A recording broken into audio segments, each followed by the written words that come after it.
Welcome students in our new class. So today we will discuss the NCERT questions of the first chapter, that is electric charges and fields. आज से हम अपनी NCERT की exercises को start करेंगे. So let's start the first question. What is the force between the two small charged spheres having charges of 2 into 10 to the power minus 7 coulomb and 3 into 10 to the power minus 7 coulomb placed 30 centimetre apart in air? आपको क्या दिया गया बेटा? दो charge sphere दिए गए हैं. हम कंसीडर करके चलते हैं. एक स्फीयर ये है अपने पास, एक स्फीयर ये है. ठीक है. इसका जो चार्ज इसको गिवन है कितना? 2 into 10 to the power minus 7 coulomb.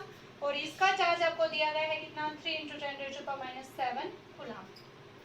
इसने कहा कि इन दोनों को हमने एयर के अंदर रखा है और इनके जो सेंटर हैं, अपने थ्योरी क्लासेस में स्टडी किया था कि हम जो हमेशा फोर्स मेजर करते हैं between the to charge particle, वो हम हमेशा उन चार्ज स्फीयर के सेंटर से काउंट करते हैं, राइट. तो यहाँ पर जो डिस्टेंस दिया गया है वो उनके सेंटर से दिया गया है. वो कितना दिया गया? 30 सेंटीमीटर दिया गया. 30 सेंटीमीटर आपको इन दोनों चार्ज स्फीयर के बीच में डिस्टेंस गिवन है. अब आपसे पूछा इसने कि बताइए इनके बीच में फोर्स कितना एक्सर्ट होगा, दोनों एक दूसरे पर कितना फोर्स लगा रहे होंगे. Okay, from Coulomb's law we know that, from Coulomb's law we know that, हम जानते हैं कि जो फोर्स था बिटवीन टू चार्ज पार्टिकल, उसका फॉर्मूला क्या था? K Q1 Q2 बाय में R स्क्वायर. ये अपने पास स्टैंडर्ड फॉर्मूला था. और जहां पर जो K की वैल्यू होती थी वो क्या होती थी? 1/4 पाई एप्सिलॉन नॉट, ये इसकी वैल्यू होती थी. और यहाँ पर इसकी जो न्यूमेरिकल वैल्यू हम देखें तो वो आ जाती थी 9 into 10 to the power 9. और अगर हम इसकी यूनिट की बात करें तो F की यूनिट है न्यूटन मीटर स्क्वायर पर कूलम स्क्वायर. ये हो जाएगी किसकी? K की यूनिट हो जाएंगी, राइट. तो इस क्वेश्चन में अब आपको फोर्स की वैल्यू निकालनी है. By putting the various values of the all parameters we will get the value of K is 9 into 10 to the power 9 into Q1. हम Q1 चार्जेस को कंसीडर कर लेते हैं 2 into 10 की पावर माइनस 7. Q2 चार्ज आपने इसको consider किया 3 into 10 की पावर माइनस 7 डिवाइडेड बाय 30. अब ध्यान रहे बेटा, हम जितनी भी कैलकुलेशन करते हैं वो कैलकुलेशन हमेशा हमारी स्टैंडर्ड यूनिट में जाने चाहिए, मींस एसआई सिस्टम में जाने चाहिए. तो हम क्या करते हैं, जो 30 सेंटीमीटर आपको दिया गया है, सबसे पहले हमें इसको कन्वर्ट करना पड़ेगा मीटर के अंदर. तो 30 सेंटीमीटर को जब आप कन्वर्ट करोगे तो मैंने इसको लिख दिया 30 into 10 की पावर माइनस 2. और यहाँ पर हम r का स्क्वायर करते हैं तो इस पे मैंने लगा दिया ये स्क्वायर. ओके, अब इसको सिंप्लीफाई करते हैं. वैसे क्वेश्चन तो अपना सोल्व उसका, अब जस्ट मैथमेटिकल कैलकुलेशन है, फिर भी कर लेते हैं इसको. तो कितना आ जाएगा ये 9 into 10 to the power 9. ये -7 कितना? -14. और ये प्लस का 9 है तो यहाँ पर 10 की पावर आ जाएगी माइनस का 5. कैलकुलेशन है, जस्ट आप जिस मर्जी तरीके से करना चाहें इसको सिंप्लीफाई कर सकते हैं. 2 into 3 6 डिवाइडेड बाय, अब ये क्या है? 30 into 10 की पावर माइनस 2 है, उसका कंप्लीट स्क्वायर 30 का स्क्वायर मैंने लिख दिया जैसे 900 इंटू में 10 की पावर माइनस 2 का स्क्वायर मैंने लगा दिया 10 की पावर माइनस 4. और 9 से 9 क्या हो जाएगा? Cancel out. 10 की पावर माइनस 4 ऊपर जाएगा तो प्लस का इसमें से कैंसिल -4. और ओवरऑल ये आपके पास आ जाएगा कितना? 10 की power minus 3 Newton. This is your answer. Okay, इस क्वेश्चन में आपको दो चार्ज स्फीयर दे रखे थे, उसके बीच में आपको डिस्टेंस भी गिवन था, उन दोनों के बीच में कितना फोर्स रोल प्ले करेगा वो आपको फाइंड आउट करना था with the help of the Coulomb's law. So we have done it.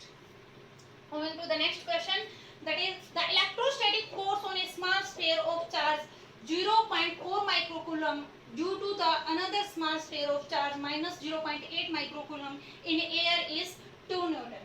What is the distance between the two sphere? अब आपको क्या दिया गया है? दो चार्ज स्फीयर दिए गए हैं नेक्स्ट क्वेश्चन में, और उन दोनों के बीच में फोर्स की वैल्यू दे दी. अब की बात, जो फर्स्ट क्वेश्चन था उसमें क्या दिया गया था? दो चार्ज की वैल्यू दे रखी थी, डिस्टेंस दे रखा था, फोर्स कैलकुलेट करना है. अब की बार क्या दे दिया? दोनों चार्ज की वैल्यू गिवन है और फोर्स दे दिया गया है. आपको पूछा क्या है कि डिस्टेंस बताओ दोनों चार्ज स्फीयर के बीच में कितना है. तो लेट्स कंसीडर मान के चलते हैं कि ये हमने एक चार्ज स्फीयर मान लिया जिसका चार्ज कितना है? 0.4 माइक्रोकूलम है. और दूसरा जो चार्ज स्फीयर है वो माइनस का 0.8 माइक्रोकूलम है. और इन दोनों के बीच में डिस्टेंस आपको फाइंड आउट करना है. मैंने कंसीडर कर लिया है इन दोनों के बीच में जो डिस्टेंस है वो कितना है? 8 सेंटीमीटर मैंने इसमें कंसीडर कर लिया है, 8 मीटर कंसीडर कर लिया है. ठीक है, अब इन दोनों के बीच में आपको फोर्स दे रखा है गिवन दैट Q1 चार्ज दे दिया 0.4 माइक्रोकूलम मींस 10 के पावर -6 कूलम। Q2 आपको गिवन है कितना -0.8 इंटू 10 के पावर -6 कूलम। जब भी जो भी न्यूमेरिकल आप सोल्व कर रहे हैं सबसे पहले उस क्वेश्चन में जो गिवन डाटा है वो आप बाहर निकाल के रख लें। ओके, और क्या दिया गया है force on second sphere due to the first, second के ऊपर फर्स्ट की वजह से क्या फोर्स है। तो यहाँ पर इसका मतलब ये जो फोर्स की वैल्यू गिवन है वो क्या है फोर्स ऑन 1 ड्यू टू 2। तो ये वैल्यू आपको गिवन है कितनी 2 न्यूटन। ये जो वैल्यू दे रखी है 2 न्यूटन, ये फोर्स की वैल्यू है 1 के ऊपर फोर्स किसकी वजह से सेकंड की वजह से। और यहाँ पर इसने पूछा है force on second due to the first, ये ध्यान रखेंगे आप यहाँ पर। तो ये वैल्यू आपको गिवन थी। अब इसमें आपको फाइंड आउट क्या करना है, आर की वैल्यू आपको फाइंड आउट करनी है। वेरी सिंपल, कैसे करेंगे फोर्स ऑन 1 ड्यू टू 2, इसकी वैल्यू सिंपल फोर्स की वैल्यू अगर हम देखें तो वो अपने पास थी K1 Q2 divided by R square. K की वैल्यू आपको पता है 9 इंटू 10 की पावर 9 इंटू Q1 की वैल्यू आपके पास है 0.4 इंटू 10 की पावर -6। Q2 की वैल्यू है माइनस, अगर ये Q2 की वैल्यू माइनस लेके चला है तो हम यहाँ पे पॉजिटिव इंटू नेगेटिव रिजल्ट अपना ओवरऑल किस में आ जाएगा नेगेटिव में आ जाएगा। फोर्स की वैल्यू -0.8 इंटू 10 की power -6 divided by R square आपको गिवन नहीं है तो इसमें हम इसको एज इट इज रख लेते हैं। और ये जो फोर्स आएगा उस फोर्स की वैल्यू आपको गिवन है, ये कितनी दे रखी है 2 न्यूटन दे रखी है, तो हम लेफ्ट साइड में 2 न्यूटन रख लेते हैं। ठीक है, अब आपको वैल्यू फाइंड आउट करनी थी इसमें आर की, तो आर स्क्वायर को आप लेफ्ट साइड में ले जाइए, 2 को आप उधर लेके जाएंगे तो आर स्क्वायर की वैल्यू क्या आ जाएगी आपके पास -9 10 की पावर 9, ये -0.6 -0.6 -6 और ये प्लस का 9 तो आ जाएगा -3, 0.4 इंटू 0.8 ये आ जाएगा 0.32। ये जो वैल्यू है ये शायद 0.2 न्यूटन आनी चाहिए, इसकी वैल्यू जो है 0.2, फोर्स की वैल्यू 0.2 न्यूटन है क्वेश्चन में। 0.32 इंटू 10 की पावर आप सोल्व कर चुके हो डिवाइडेड बाय आर 0.2, आर की आप लेफ्ट साइड में लेके गए हैं 0.2 आपका इधर आ जाएगा राइट। अब इसको फर्दर सिंपलीफाई करेंगे हम तो क्या आ जाएगा अपने पास 1 पॉइंट से 1 पॉइंट कैंसिल हो जाएगा और 232 को कैंसिल करके यहाँ पर रिजल्ट आ जाएगा अपने पास -3 इंटू 1.6, 1 पॉइंट से पॉइंट कैंसिल 2 16 जा 32, ओके 16 9 जा 144 और एक पॉइंट को अगर मैं इसमें शिफ्ट कर दूं तो ये आ जाएगा 10 की पावर -4। ये जस्ट कैलकुलेशन है, आप कैलकुलेशन जिस मर्जी तरीके से करना चाहें आप कर सकते हैं इसको। 10 की पावर -2, ठीक है 10 की पावर -2, इसको हम क्या ले सकते हैं 0.12 मीटर राइट। और आर की वैल्यू भी आपको इसमें कैलकुलेट करनी है। ठीक है जी, हो जाएगा सो फाइन। नेक्स्ट है, ये था इसका ए पार्ट। बी पार्ट में इसने पूछा आपसे what is the force on the second sphere due to the first. देखो यहाँ पर हमने बताया था कि ये जो फोर्स गिवन है ये फोर्स ऑन 1 ड्यू टू 2 है, और यहाँ पर जो आपसे पूछा गया है वो इसने पूछा what is the force on second due to the first. Means अब जो बी पार्ट है इस बी पार्ट में आपको क्या निकालना है force on second due to 1, ये निकालना है राइट। तो हमें पता है from the third law of Newton third law of motion, यहाँ पर भी जो कूलम्ब्स लॉ है उसमें भी ये एप्लीकेबल होता है कि फोर्स बिटवीन टू चार्जेस वो क्या होता है F12 is negative of F21।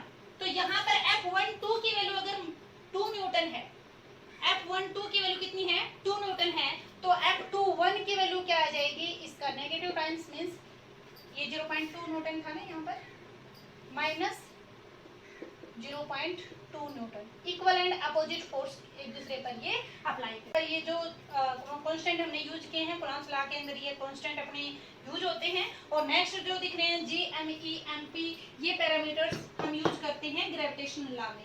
ठीक है, तो प्रोसीड करते हैं क्वेश्चन नंबर 3 पे। क्वेश्चन नंबर 3 इसने कहा चेक दैट द रेशियो के ई स्क्वायर बाय GME/MP ये एक डायमेंशन लेस क्वांटिटी है, ये एक डायमेंशन लेस क्वांटिटी है। ये आपको वेरीफाई करके दिखाना है कि इसको प्रूव करके दिखाना है। ठीक है जी, चलते हैं। वी नो दैट हम जानते हैं कूलम्ब्स लॉ के अकॉर्डिंग जो force between the two charges है उसका फॉर्मूला क्या था, K Q1 Q2 divided by R square, ये फॉर्मूला होता है। यहाँ पर अगर दोनों चार्ज पार्टिकल को मैं इलेक्ट्रॉन ही कंसीडर करके चलूं, अगर दोनों चार्ज पार्टिकल को मैं same he charge particle that is electron he consider करके चलूं कि उनके ऊपर ई चार्ज है, तो ये फॉर्मूला अपने पास क्या हो जाएगा, ये हो जाएगा means K E square bye R square हो जाएगा। ओके, तो यहाँ से के ई स्क्वायर की वैल्यू क्या आ जाएगी, एफ इंटू में आर स्क्वायर आ जाएगी, राइट। दूसरा कांस्टेंट यहाँ पर यूज हो रहा है G N E M P, electrostatic force. यहाँ पर आप लिख देंगे we know that electrostatic force is F is equal to this and this, और यहाँ पर आप लिखेंगे from gravitational law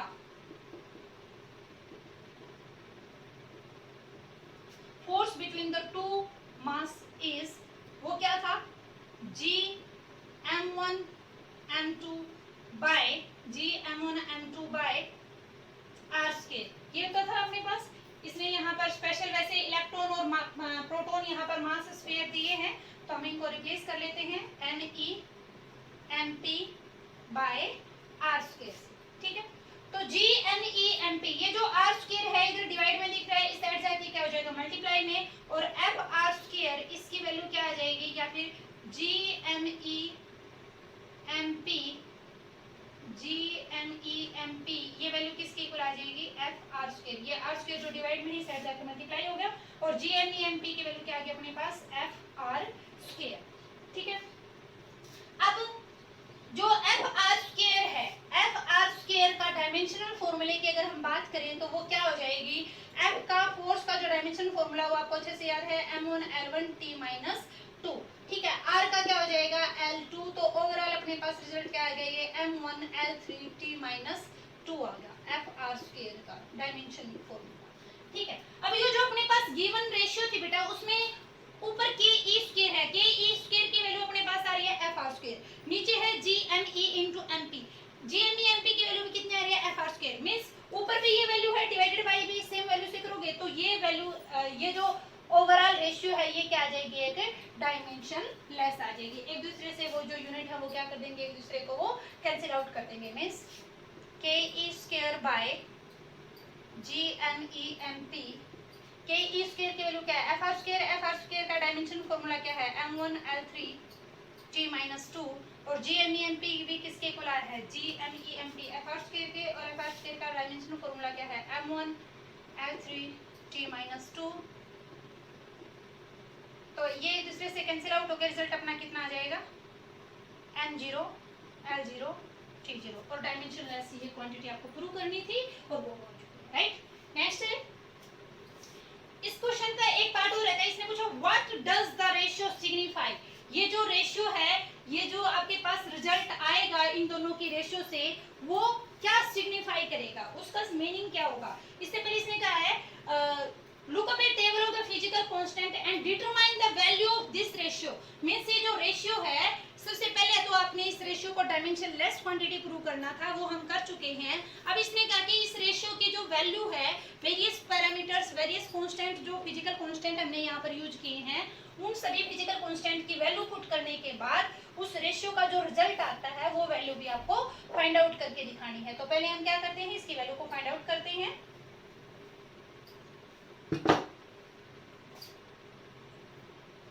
ji M E M P, तो यहाँ पर हम इसको इन सभी की वैल्यू पुट करते हैं। के की वैल्यू क्या होती है, 9 इंटू 10⁹ न्यूटन मीटर स्क्वायर पर कूलम स्क्वायर। ई क्या है, चार्ज ऑन मैंने इलेक्ट्रॉन, वो क्या होता है 1.6 इंटू 10⁻⁹ कूलम। उसके बाद है जी की क्या आ जाएगी 6.67 इंटू 10⁻11 न्यूटन मीटर स्क्वायर पर किलोग्राम स्क्वायर। उसके बाद है next M E mass of one electron, वो आ जाएगी 9.1 into 10⁻31 kg। After that M P mass of one proton, that is 1.67 into 10⁻27 kg। ये पैरामीटर जो वैल्यू है ये एक बार अपनी चेक भी कर लेना अच्छे से, वो फिजिकल कांस्टेंट है ये। ओके, तो इन सभी वैल्यू को by putting the various values, इन सभी वैल्यूज को हम जब उस इक्वेशन में इनपुट करेंगे तो अपने पास रिजल्ट क्या आ जाएगा, K E square by G M E M P. K की वैल्यू कितनी है 9 इंटू 10 की पावर 9। ई की वैल्यू कितनी थी, ई है अपने पास 1.6 इंटू 10 की power -90 square divided by G की वैल्यू कितनी है 6.67 into 10 to the power -11 into mass of one electron, that is 9.1 into 10 की power -31 into में mass of one proton, that is 1.67 into 10 की power -27। ठीक है, अब ये कैलकुलेशन है, जस्ट इस कैलकुलेशन को आप कैलकुलेट कर लेना, और जब इसको कैलकुलेट आप करोगे तो आपका रिजल्ट कुछ आ जाएगा ऐसे 2.29 into 10 to the power 30, 2.29 into 10 to the power 39। ठीक है, तो इन सभी वैल्यूज फिजिकल कांस्टेंट की जब आपने वैल्यू पुट की तो आपके पास इस रेशियो का एक रिजल्ट आ गया। अब इसने आगे पूछा what does this ratio signify, ये जो अपने पास एक रेशियो आई है, इस रेशियो का क्या मीनिंग क्या आया है, तो आप इसमें लिख दोगे क्या इस रेशियो का क्या मीनिंग आया है। यहाँ से हमें पता चला कि जो इलेक्ट्रोस्टैटिक फोर्स है वो स्ट्रॉन्गर है किसके कंपैरिजन में, ग्रेविटेशनल फोर्स के कंपैरिजन में। कितने टाइम्स स्ट्रॉन्गर है, अप्रोक्सीमेटली इतने टाइम्स स्ट्रॉन्गर है। ठीक है, और वैसे जनरली भी अगर हम देखें तो इलेक्ट्रोस्टैटिक फोर्स स्ट्रॉन्गर है ग्रेविटेशनल फोर्स से, ये हमने थ्योरी क्लासेस में भी स्टडी कर रखा है। किस प्रकार स्ट्रॉन्गर है भाई, देखो आपने क्या किया, प्लास्टिक का पेन लिया और जब हम उसको अपने ड्राई हेयर्स में रब करते हैं और कागज के छोटे छोटे टुकड़ों के पास जब हम उसको जो जमीन पर पड़े हैं या टेबल पर रखे हैं उस प्लास्टिक के पेन को जब उन कागज के टुकड़ों के पास लेके जाते हैं तो वो कागज के जो टुकड़े होते हैं वो क्या होते हैं, इस पेन की तरफ अट्रैक्ट हो जाते हैं, ऊपर की तरफ उठाते हैं। जबकि ग्रेविटेशनल फोर्स क्या कहता है, उसके अकॉर्डिंग जब भी कोई ऑब्जेक्ट को आप ऊपर से गिराते हो तो वो अर्थ की तरफ आता है। क्यों, क्योंकि अर्थ उसको अपनी तरफ ग्रेविटेशनल फोर्स लगा रही होती है, ऑटोमेटिकली कोई भी चीज ऊपर की तरफ उठ के नहीं जाती है। हाँ, ऊपर है तो वो नीचे की तरफ जरूर आ जाएगी। तो अगर वो कागज के टुकड़े वो उठ के ऊपर की तरफ आ रहे हैं, इट मींस उनके ऊपर कोई ना कोई फोर्स लग रहा है जो कि स्ट्रॉन्गर है उस फोर्स से जिस फोर्स ने उनको नीचे की तरफ बांध के रख रखा था। ठीक है, ओके, तो ये था एक प्रैक्टिकल सा एग्जांपल जो प्रूव करता है कि इलेक्ट्रोस्टैटिक फोर्स हैं वो स्ट्रॉन्गर हैं किससे, ग्रेविटेशनल फोर्स के कंपैरिजन में। ओके, नेक्स्ट क्वेश्चन है,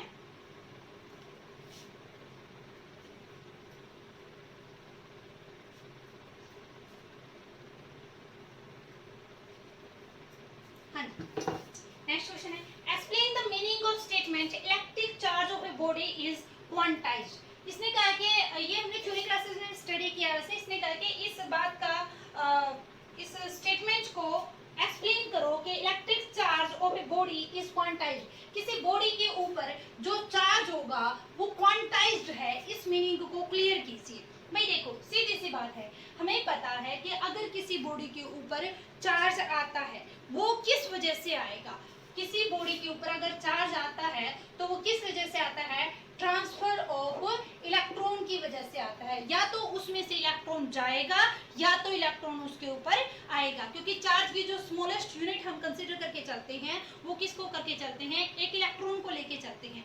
अगर इस बॉडी के ऊपर से एक इलेक्ट्रॉन चला गया है तो इसके ऊपर कैसा आ जाएगा, प्लस ई चार्ज आ जाएगा। अगर इसके ऊपर से 3 इलेक्ट्रॉन चले गए हैं तो इसके ऊपर कितना चार्ज आ जाएगा, प्लस 3 इलेक्ट्रॉन आ जाएगा। और मान लेते हैं ये इलेक्ट्रॉन जाके किसी दूसरी बॉडी के ऊपर जाते हैं, अगर इसके ऊपर पहला इलेक्ट्रॉन आता है तो इसके ऊपर चार्ज कितना आ जाएगा, माइनस ई हो जाएगा। अगर इसके ऊपर 3 इलेक्ट्रॉन आए तो इसके ऊपर चार्ज कितना आ जाएगा, माइनस 3 ई आ जाएगा। मीन्स टू से अगर यहाँ पर 10 इलेक्ट्रॉन जाते तो यहाँ पर प्लस 10 ई, यहाँ पर 10 आ जाते तो माइनस 10 ई। यहाँ से अगर n इलेक्ट्रॉन जा रहे हैं तो इस पे क्या आ जाएगा, प्लस का n ई, और अगर यहाँ पर n इलेक्ट्रॉन आ रहे हैं तो इस पे क्या आ जाएगा, minus n E. Means two से कभी भी हाफ इलेक्ट्रॉन का ट्रांसफर नहीं होगा, मीन्स फ्रैक्शन ऑफ इलेक्ट्रॉन कभी भी ना तो किसी बॉडी से जा सकता है ना किसी किसी बॉडी पर आ सकता है। फ्रैक्शन में कभी भी चार्ज का ट्रांसफर नहीं होगा, ठीक है। तो चार्ज विल ऑलवेज ट्रांसफर या charge will always acquired bye an object in the integral multiple of the smallest unit of charge. Means किसी बॉडी के ऊपर जो चार्ज आएगा वो स्मॉलेस्ट यूनिट ऑफ चार्ज है, that is electron, charge acquired bye an electron, उसका integral multiple ही होगा, right. Okay, next question है, why can one ignore quantization of electric charge when dealing with macroscopic that is large scale charges। इसने कहा है कि भाई जब भी हम बड़े लेवल पर बात करते हैं, लार्ज मैक्रोस्कोपिक लेवल पर अगर बात की जाती है, तो हम जो क्वांटाइजेशन ऑफ चार्ज है उसको इग्नोर करके चलते हैं। मींस अभी फर्स्ट क्वेश्चन में आपने डिस्कस किया, क्या डिस्कस किया आपने, कि जो चार्ज है वो हमेशा इंटीग्रल मल्टीपल ऑफ इलेक्ट्रॉन के टेक प्लेस होगा, कभी भी फ्रैक्शन में नहीं होगा, कभी भी इलेक्ट्रॉन का ट्रांसफर फ्रैक्शन में नहीं हो सकता, क्योंकि जो चार्ज की स्मॉलेस्ट यूनिट है वो इलेक्ट्रॉन है और उस इलेक्ट्रॉन का ट्रांसफर कभी भी फ्रैक्शन में नहीं हो सकता। इसलिए जो charge acquired by an object है वो क्या होगा, इंटीग्रल मल्टीपल ऑफ चार्ज रहेगा, ठीक है। अब इसने कहा कि जब हम मैक्रोस्कोपिक लेवल पर बात करते हैं तो क्वांटाइजेशन को हम इग्नोर क्यों करके चलते हैं। एक एग्जांपल देती हूँ मैं सिंपल सा आपको, कि 1 कूलम चार्ज है, अगर आपको ये निकालना हो कि 1 कूलम चार्ज में कितने नंबर ऑफ इलेक्ट्रॉन है, तो हम कैसे निकालेंगे।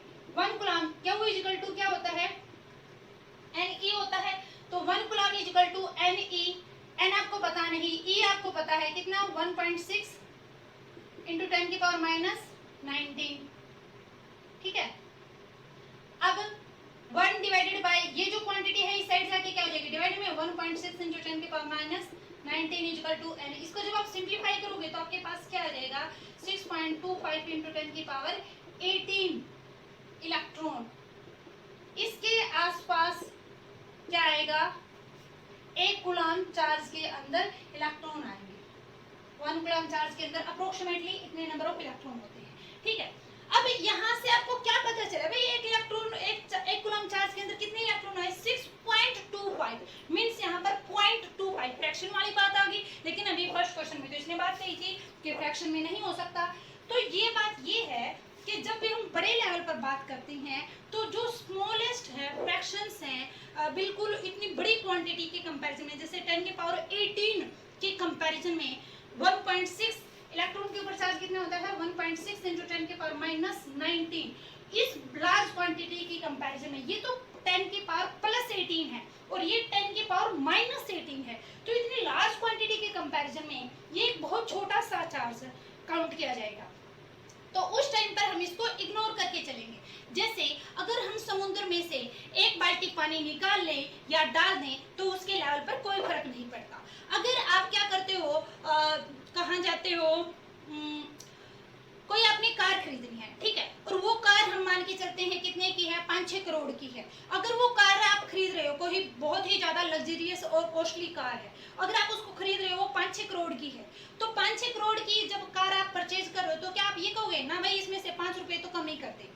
वहां पर हम 5-10 रुपए की कंपैरिजन में बार्गेनिंग नहीं करेंगे। लेकिन अगर आप 1 डजन कॉपियां खरीदने जा रहे हो तो उस टाइम पर 5 या 10 रुपए कम ज्यादा करना वो मैटर करता है। तो उसी प्रकार जब हम माइक्रोस्कोपिक लेवल पर अगर चार्ज की बात करेंगे तो उस टाइम पर इसको हम इग्नोर करके चलेंगे क्वांटाइजेशन ऑफ चार्ज को। लेकिन अगर आप स्मॉल लेवल पर बात कर रहे हैं तो उस टाइम पर क्वांटाइजेशन ऑफ चार्ज को काउंट करके चलेंगे। ओके।